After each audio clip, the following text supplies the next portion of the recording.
Top quality और consistent performance के लिए सिर्फ सिल्वर पंप, नाम याद रखना. જે મારે ચર્ચા કરવી છે સર તમારા સાથે ખાસ તે છે CDSL અને NSDL. આમ તો BSE NSEની પણ હવે વાત કરવી જ જોઈએ, કેમ કે NSE is almost clear now.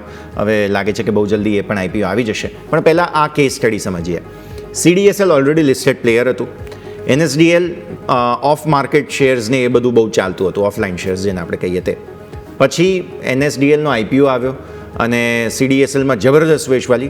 અને આજે જ્યારે ફાઇનલી બધું ઓવરહેંગ પૂરું થઈ ગયું છે તો CDSLએ એક સરસ બાઉન્સ બેક પણ બતાવી દીધો.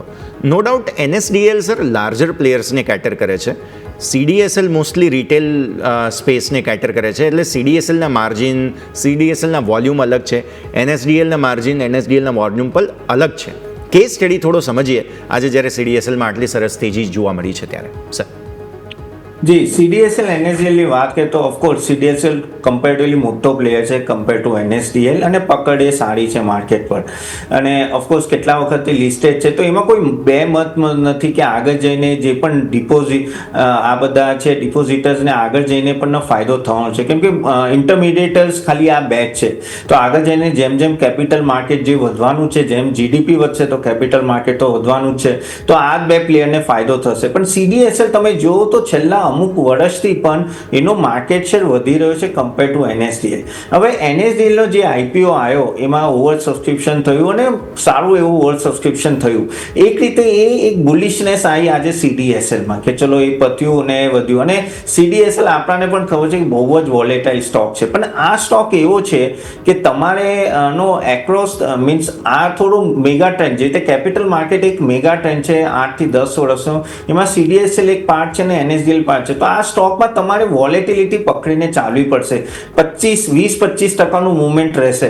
તો મને એવું છે કે આગળ જઈને પણ બે CDSL અને NSDL ને ફાયદામાં રહેવાના છે, કેમ કે અહીંયાથી ડીમેટ એકાઉન્ટ વધશે ને સારું એવું વધશે ને EBITDA માર્જિન એ બધામાં પણ થોડું રિબાઉન્ડ આવશે. રેવન્યુ થોડું અગર તમે જો નેટ પ્રોફિટેબિલિટી એ બધાને ઇમ્પેક્ટ થયું હતું.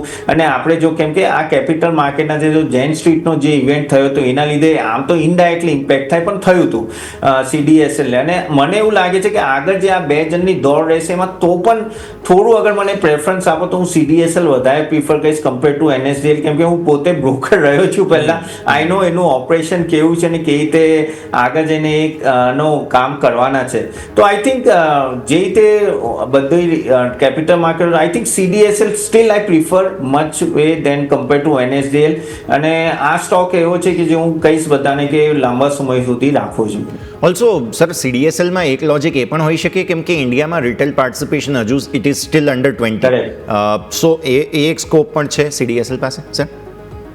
Correct 100% right. અને બહુ જ ઓછું છે પેનિટ્રેશન. આ કેટલું ઓછું પેનિટ્રેશન, અને આગળ જઈને પેનિટ્રેશન વધવાનું છે. અને આ બધું કેવું છે કે માર્કેટ જ્યારે તેજીમાં થાય ને એટલે લોકો ડિલિવરી લે, પછી કાં તો વેચે, લે વેચ જેટલી વધે તો આ બધાને તરત એના ફાયદા થઈ જ જાય છે, કેમ કે ડીમેટ ચાર્જીસ લગાડતા હોય છે અને બીજા પર સ્ક્રિપ્ટ પર ચાર્જીસ લગાડે તો આ બધાની ઇન્કમ સારી વધશે. આ તો કેવું છે કે વોલ્યુમથી ઘણા કોરિલેટેડ છે. વોલ્યુમ જેવું ડ્રાય અપ થાય CDSL કે NSDL બેવ નીચે આવશે. તો વોલ્યુમ તે છે પણ આગળ જઈને વોલ્યુમ વધવાના છે. એટલે એમાં કોઈ છે નહીં. જો બે વસ્તુ છે, એક હોય કે અહીંયા ખાલી બેચ પ્લેયર છે, એક ટાઈપની ડ્યુઓપોલી છે, અને બીજાથી સાઈડ બ્રોકર્સ છે જ્યાં કોઈ રિસ્ટ્રિક્શન નથી. હવે જે રીતે જીઓ ને બ્લેક રોક પણ આઈડિયા છે જે કોમ્પિટિશન આપશે એન્જલ ને મોતીલાલ ને બધા, અહીંયા કોઈ કોમ્પિટિશન નથી. એટલે અહીંયા સ્વાભાવિક એવું લાગે છે કે આગળ જઈને જેવું વોલ્યુમ પિકઅપ થશે ને આ સ્ટોક સ્પ્રિંગની જેમ ઉછળશે.